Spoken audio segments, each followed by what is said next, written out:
Welcome to Lessons in Progress, the podcast where growth is messy, lessons are ongoing, and perfection is not the goal. I am your host, Jessie and Alicia. Welcome back to another episode of Lessons in Progress. We are on episode 9. We feel like we've been doing this forever, but really we're just getting started. So thanks for joining us again. As usual, we're going to get started with our pre-topic cues. So, what is your go-to skincare product that you swear by right now? Okay, mine would be just the plain Cetaphil, like, I'm not kidding. Plain Cetaphil or CeraVe, like, just I have oily skin, so, like, the oily skin one, oily to normal. I guess it's normal Mhm. to oily. I love that, and I love, like, their moisturizing cream. I also am using tretinoin, and that's what's up with acne, which it has, like, it's been good, but at the same time, I'm still, like, through the phases of, like, getting super dry and flaky, and then my Mhm. makeup looks, like, horrible.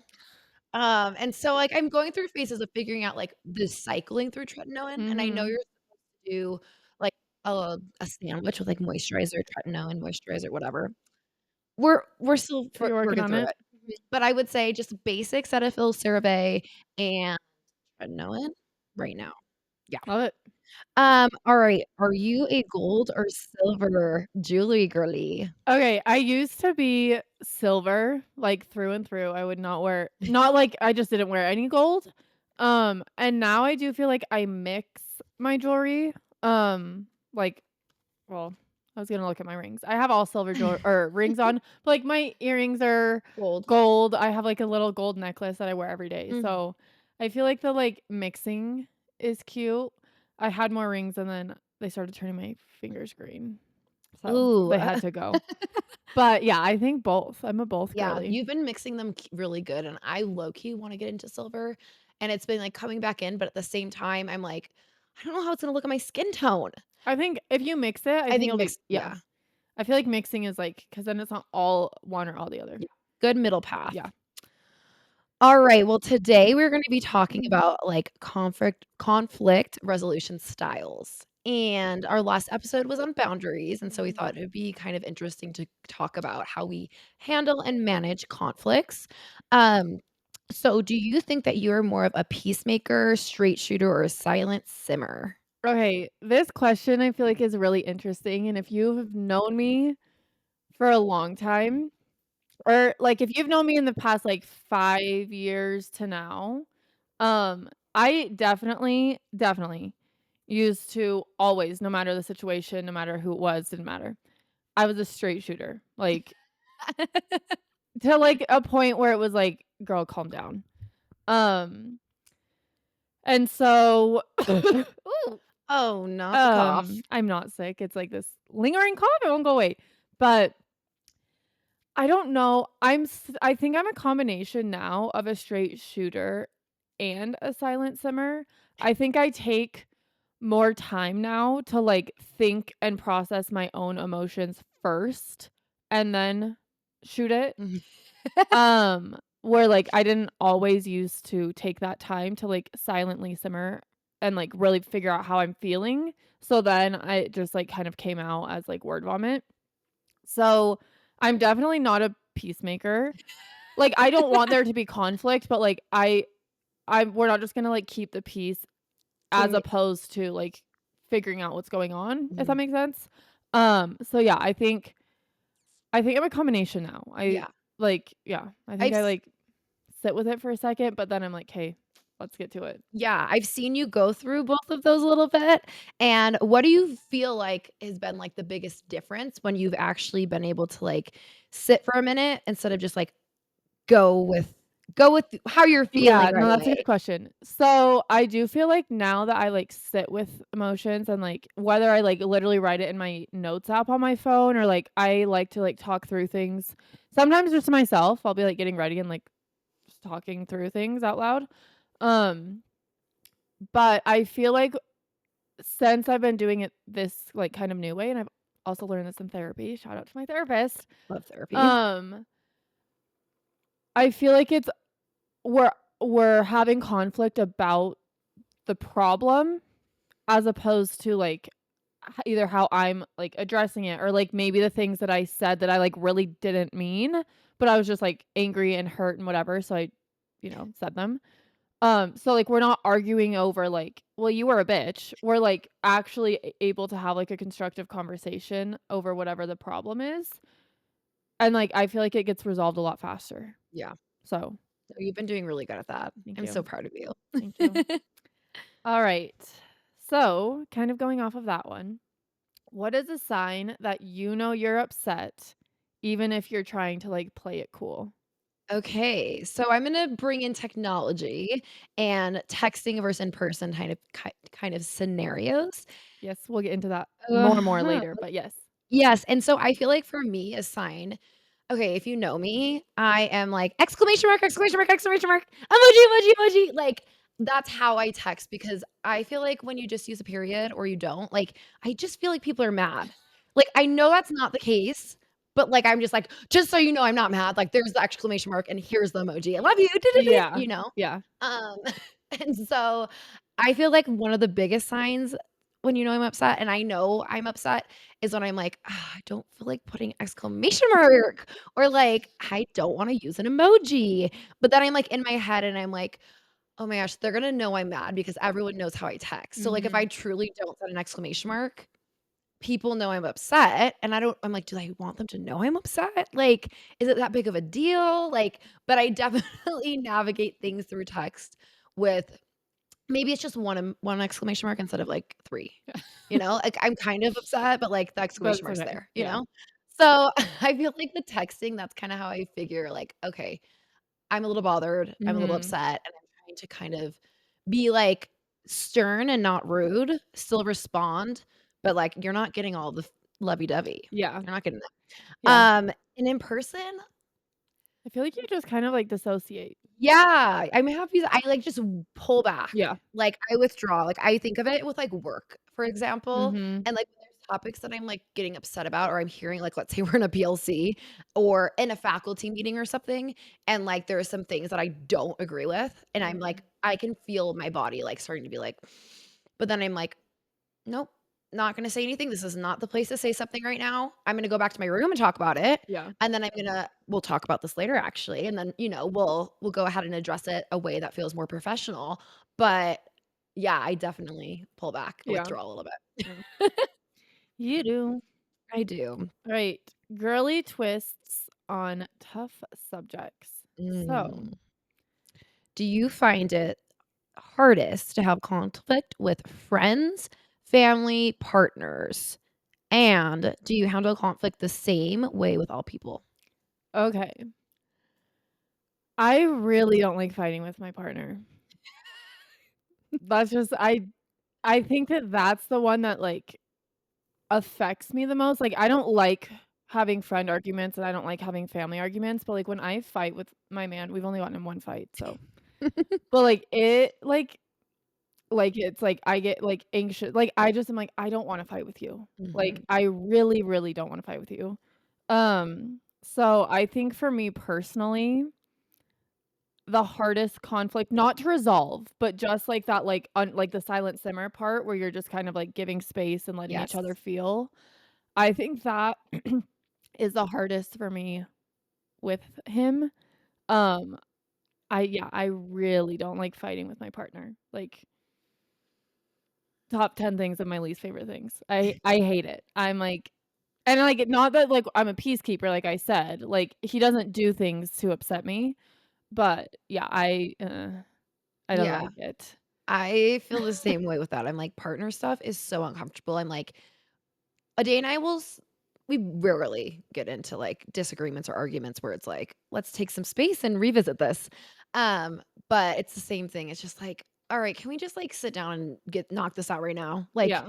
let's get this over with." Like, we live together, we see each other all the time, whatever it is, it feels so icky and, like, Yeah. let's just Well, hash it out. and it's like, and, like, it's like, you're both, like, wanting to talk to each other and, like, you want things to be fine and stuff, and it's like, it almost feels, like, forced of, like, we're not Yeah, talking right now or yeah, whatever it is, that it's like, this is not us. yeah. So, like, can we just, like, squash this, please? Like Mhm. yeah, I don't like fighting with him. So how do you handle it differently with him then versus, like, family or friends?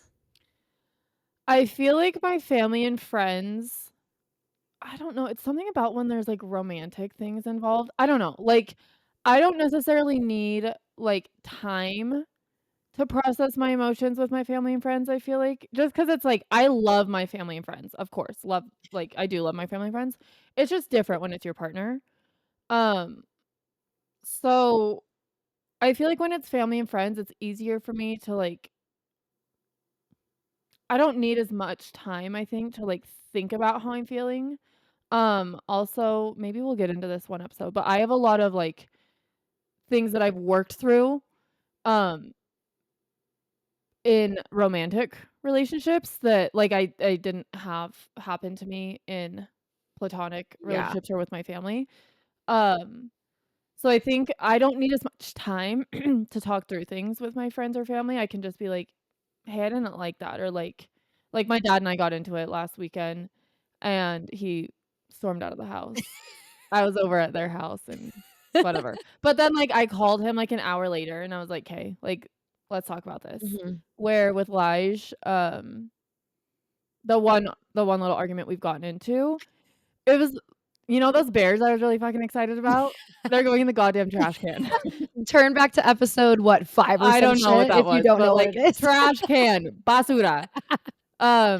That Love it. tells you how stupid the little argument that's when it started over. It obviously kind of turned into a little bit more than that, but, um and then, like, with him, I just wanted to make sure I didn't react, like, negatively, so I did pull away, um, so yeah, I don't know, but I didn't like that I pulled away as long as I did, like, Yeah. not it was just, like, the night, but it wasn't, like, true to me, like, if you know me, like, I will talk your ear off every day, every hour, every minute. And so it was like looking back, and I'd obviously said this to Yeah. him when we were talking about it, like, I could have given it an hour or 2 and then been like, "Okay, like, have a good night," whatever. Mhm. Um, I didn't need to go the whole night.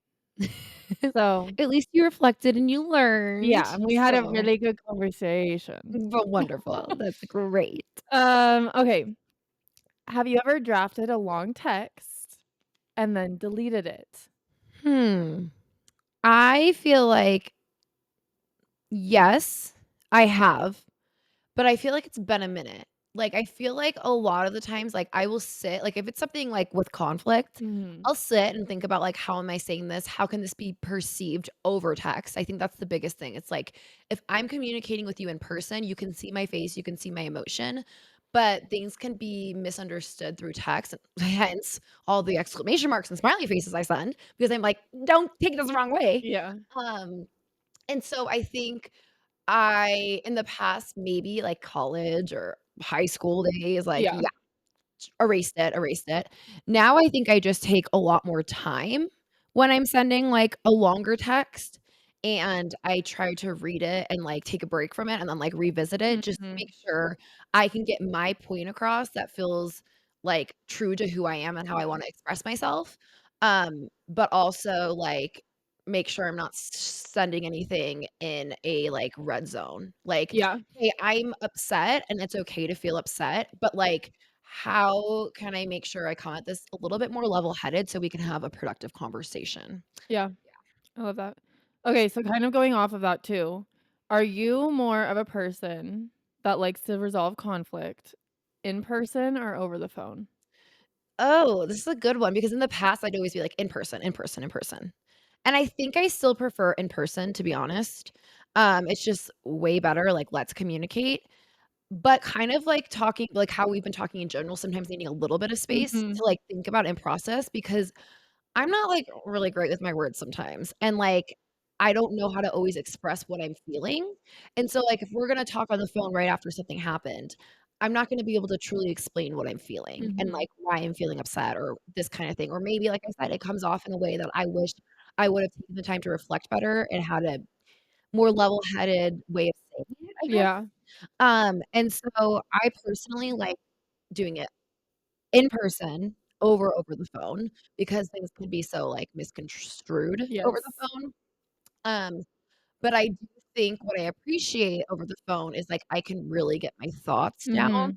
and I can really make sure I'm saying everything that I'm needing to say or that I'm wanting to say. Yeah. So, I think the biggest thing is just, like, making sure if I have a conflict with someone that I take the space to, like, write down points. Yeah, I was just gonna say, like, maybe even, like, the conflict is getting resolved in person, Yes. but you can, like, use your notes app or something Mhm. to have, like, bullet points of, like, "This is how I'm feeling," because also sometimes when you're taking your space, you're feeling a certain way in the moment, Yes. and then when you talk to them, you're like, "Well," you kind of forget because 'cause you're like, "Well, I don't really feel like that anymore," but Mhm. everyone's feelings are important, and so it's like, I wanna still make sure that this is addressed. Yes. Does that make sense? Yes, 100%. Yeah, I'm the same way. I am not I am not gonna resolve a conflict over the phone. I need, like, a fluid in-person conversation. Yeah, You just get it all out there. yeah. Oh, we love that. Alright, topic 3, we're gonna be talking about sorry, that's my rice cooker, hold on The while we rice do is this. done. Meal We're prepping. meal prepping, hold on, we'll cut that out. Sorry, at least it's not the I dogs. mean, that's a cute little jingle. Thank you, thank you. Okay, so for topic 3, we're gonna be talking about advice and lessons. Mhm. So what's one phrase that you have found to instantly diffuse tension? Okay, this is gonna sound maybe a little bit cliché, but I think that if you look at whoever you're having conflict with or whatever, um, it works exceptionally well with, like, your partner, but I think it would work with anyone, and you have to, like, look at each other, sometimes one of you is like, "No, this is like, look at me, like, I need you to look at me," but just saying, "I'm here because I care." Period. I've said that, and I just saw, like, instantly just, like, he got softer, Mhm, 'cause I think, like, when tension is high and, like, you're in a conflict, it doesn't feel like you care, mhm, and so just, like, taking the moment to be like, "I get that, like, things are we have some tension right now, whatever, mhm. but, like, I'm here and talking to you and trying to resolve this because I care." Yeah. And so, yeah, No, I think that's huge because it's like, I wouldn't be here if I didn't care. right.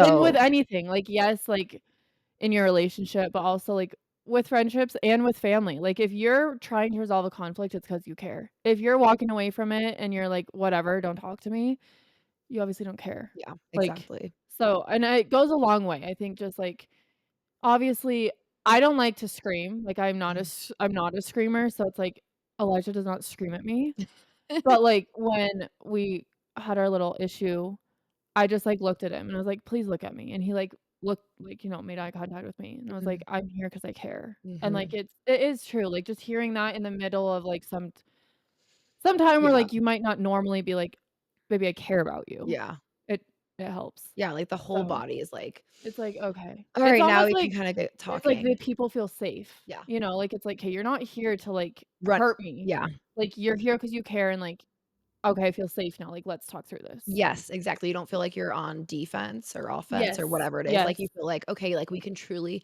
have, like, a level-headed Y conversation where I speak and share my feelings, you listen, vice versa." yeah. Yeah. There was also one that I think my therapist taught me that I also have said in this conversation to him, and just also again, you can use this with friends too and family, but it's like us against the problem. Yes.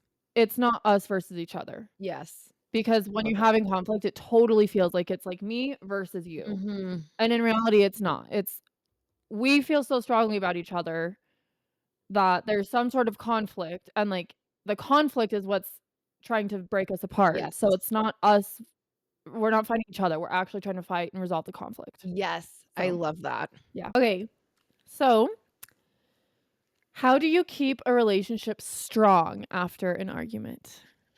Well, I feel like saying what you just said is huge. It's just, like, coming into the discussion with knowing you both care, Mhm. and that's why you're having this discussion in the first place. You're not there to just, like, yell at them Yeah. and yeah, all that kinda stuff. So I think what you said is huge. How do you keep a relationship strong after an argument?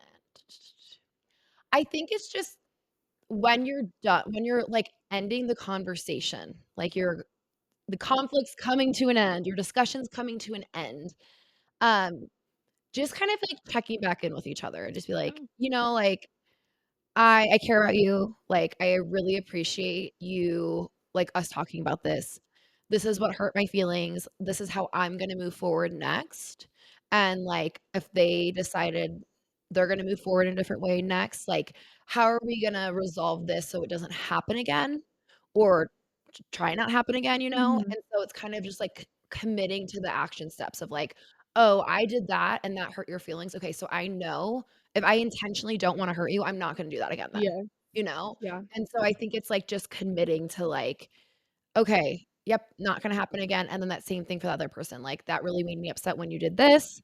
Like, "Okay, now we both have said that, like, it came out of our mouth, we don't have to just infer. yeah, So, like, if you care about me, please don't do that again." yeah, And so I think that's just, like, the biggest yeah. thing I think. I think that's great. I also think one of the things, not like after an argument, but during, is focusing on I statements. Yes. Mhm. In any, like, again, this is not just romantic relationships, but platonic and, with your family and stuff, but I think it's really powerful to just focus on how you're feeling, and, like, it's fair to say, like, "Alicia, when you shut the door in my face," Alicia would never shut the door in my face, but, "When you shut the door in my face, I felt like you didn't want me around." Mhm. Because Mhm. it's like, I'm not insinuating how you were feeling, because people do not like to be told how they're feeling, Nope. but it's sharing how your action made me feel, and I think Yes. that people are a lot more receptive of that when you're not like, "Well, you must hate me because you shut the door." It's like, "Well, I didn't say I hated you, Yeah. so calm Don't put down." words in my mouth.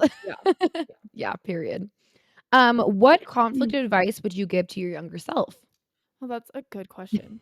Honestly, I think focusing on the I statements, that's something that, my best friend Jess has really helped me Yeah, on. she's been really helpful. Yeah, and yeah, so I think, like, focusing on I statements, also, I used to be someone, kind of like we talked about earlier, where, like, if there was conflict, I wanted it addressed right then, right there, Mhm. like, no ifs, ands, or buts, and so also, like, telling my younger self, it's okay to give it a little bit of time and space. Obviously, I'm not saying, like, you give it a week. Like, time and space, you get a day. Yeah. If shit's not right after a day, like, sit your ass down, we need to talk.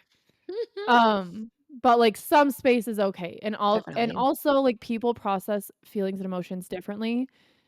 So, even though I still, like, I don't like to give it a day, like, I'm like, 3, 4 hours maybe, but not everyone that you might have conflict with is like that. So, understanding and respecting, like, I feel like a 24-hour period is, like, a decent amount of time to Yeah. give. Like, I don't Mhm. know that, unless obviously it's, like, something, like, catastrophic, Yeah. like, that is different, but just, like, regular conflict that you would get Yeah. into, I think 24 hours is a safe number, and then it's like, "Okay, like, We're we've had our time, like, we need to talk about Yeah. this." Yeah, So, that's huge. yeah.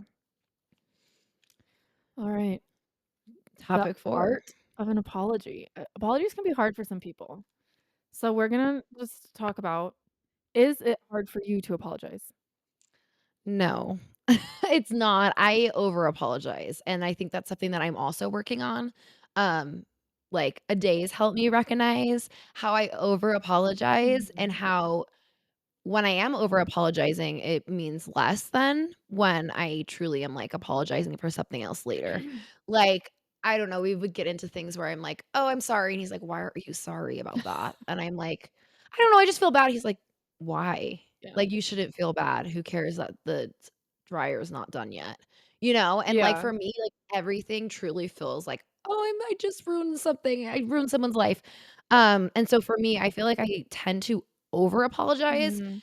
and I have been learning, like, as you've been listening through these podcasts, I have been going to therapy for quite a bit of time now, and I feel like I'm finally getting into an era where I am learning to, like, respect myself Yeah. and, like, hold boundaries to, like, yeah, just, like, let myself live and be proud and not just make everyone else happy. Yeah. As much as I love to do that, um, like, I also my feelings are valid, like we've talked about, and so I think it's okay, maybe I felt bad that this happened, but, like, I'm not apologizing for this. Like, it's not worth an apology. Right. I don't know how to explain it. No, I mean, some things like you said, like, the clothes being not dry yet. Like, it's like, yeah, oops, like, if you That's were gonna wear that workout shirt, sorry. yeah, But, like, it's not worth, like, "I'm so sorry," yeah, 'cause it's like it's wet clothes. yeah, Like, it's okay. yeah. Yeah. So I think I've just been, like, navigating all of that in life in general, like, with work, Mhm. not over apologizing to parents. I feel like I that's also another thing where it's like, "Oh, I'm so sorry," and it's like, I mean, there's some things that, like, yeah, I am sorry, but at the same time, like, this is out of my control. I wasn't there. What do you want me to do? So I Yeah. will, like, apologize for, like, the situation, and I'll Mhm. say, "I'm sorry that this might have happened, but at the same time, I wasn't there for it. Right. Sorry. Sorry." Yeah. You know? Yeah. Yeah. Yeah. Yeah. Is it hard for you to accept an apology? No, I feel like no, as long as it's sincere. Like, if you're looking at me and you're like, "Sorry," I'm gonna be like, "Alright, no." Scratch a But, like, tree. if it's like yeah, if you're like if it's genuine and it's like, "Okay, I'm sorry for whatever I did." I hate when people apologize for how they make me feel. I don't ever please, please, please, please. I don't need you to apologize that I'm mad. I need you to apologize Yes. that whatever you did caused me to feel X, Y, or Z. Yes, like, Like, the please worst apologize for your actions, not how I'm feeling. yes, "I'm so sorry you're feeling mad." That is horrible. Because it's like, then you're not taking any ownership of what you did. Exactly. Yeah. Like that so that's the only apology that I'm like, I am not accepting. If you're gonna tell me that you're sorry that I am an emotion because of your behavior, like, can't you just name the behavior that you did and Yes. apologize for that, please? Yes, you're not taking accountability of what you did that made me feel. Exactly. Like, yeah, it's like a backhanded apology. Yeah, so that's the only time, but if it's like, "Hey, I'm really sorry that I, hurt your feelings by doing X, Y, or Z," it's like, "Okay, thank you for apologizing." Also, an apology is, like, an acknowledgement that, like, maybe you did something maybe a little wrong or, like, just to hurt me, and so, yeah, once you apologize, like, we're You're good, good, yeah. and I don't hold grudges, it's like the apology was made, so, like, Mhm. move That's on. yeah, We're not gonna keep reliving this. yeah, So, yeah, I love yeah. that. Oh, goodness. I mean, I think we've kind of answered a little bit, but, like, do you have anything you wanna add on what makes a good apology? Honestly, I feel like what we've talked about, if you can combine all of that together, would make, like, the perfect apology, at least for me or at least for you, I feel like. Um, yeah, like using I statements, reflecting and recognizing how your actions impacted someone else's life and Mhm. taking that, like, accountability, I think is huge. Um and yeah, like giving time and space and like open dialogue where like both people can truly be heard. Um, I also think like one little thing to add on, I guess, is just like making sure when you're having these discussions that both people are ready to come to the conversation. Yeah. Because like if I'm talking about, something that upset me and my partner or my friend or my family member is sitting there quietly and they say absolutely nothing, it's like, "Hello? Like, do you wanna even be talking about this right now? Yeah. Like, we're trying to solve a thing. I don't feel like you're also invested." So similar, like, looking at someone and, like, we're Yeah. both ready to participate in this conversation right now, I think is huge. But Yeah. I think, like you said, everything we kinda discussed, add it all together. Yeah, It's a good apology right I there. agree. I statements, people, do not apologize. Please, dear God, do not apologize. "I'm sorry I hurt your feelings." Like, what did you do to hurt my feelings? Otherwise, I don't wanna hear it. Oh, period, period. Alright, well, topic 5, bounce back after conflict. Do you feel lighter or heavier after conflict is addressed? I always feel lighter. Yeah, me too. Like I said, like, with the apology, with like, once the conversation has come to an end, you've said your apologies, you understand the role that each of you played because conflict takes 2 people. Yeah. Um, like, even though you're like, "Well, I didn't do anything." It's like, maybe in your head you didn't, but, like, you played a part in this conflict. So, Mhm. conflict takes 2 people. So, yeah, I always feel lighter after. It's like you have the conversation, it's like, "Hey, I understand what I did that hurt you, you understand what you did. What are we gonna do better? Perfect, great, are we good? Yep, Like, 'kay, we're back done." to normal. Like yeah, Yeah. you're like, bounce away. Like, it's I don't know, I don't like conflict, um, and so I'm like, I'm not gonna hold on to it, No. Like, what does so it serve? yeah. So, Nothing. yeah, once the apologies have been issued and you feel like you've had like, a good conversation where, like, you each understand Mhm. everyone's viewpoints or whatever, I always feel lighter. Me too. Yeah. Yeah. Okay, do you have any self-care rituals you have after an argument? The question, you're like, "Oh, what the I don't know, heck?" yeah, I'm like I don't know if it's, like, legit rituals, but I think some things that I do to, like, protect my peace or to, like, help mhm, myself calm down or, like, feel a little bit more grounded, especially when it's someone I, like, really love and care about. Mm, taking the space, I think writing things down or yeah, talking things out loud. Taking a shower, a hot shower, anything when I'm upset, when I'm sad, when I'm mad. I would say baths, but I don't have a bath, so that's the problem. But anything like sensory, sometimes like going on a walk, yeah, sometimes just like unplugging for yeah, things. Like unplugging can be like something, but I don't have like, "When this conflict happens, I am going to do this, yeah, and this." yeah, No, but like no, those me are just either. ways to kind of like take care of myself, I Yeah, guess, when conflict has arose, yeah, I arose? think it's a rose. Yeah, Yeah, yeah, it is. I agree. I know, I saw that Oh. and I was like it's not like I'm like, "Oh, conflict, let me do a face mask." Like Yeah, but no. yeah, just, like, take care of yourself, try to keep yourself busy. Yes. Yeah, I think that's huge. Yeah. Well, thanks for listening to another episode. We have been just, like, pounding these out. This is episode 9. Next will be 10, so stay tuned. It's gonna be a huge little, like, accomplishment. Yeah, it'll Finally be hit fun. 10 episodes. But until next time, be kind to yourself. And remember, we are all lessons in progress. Cheers.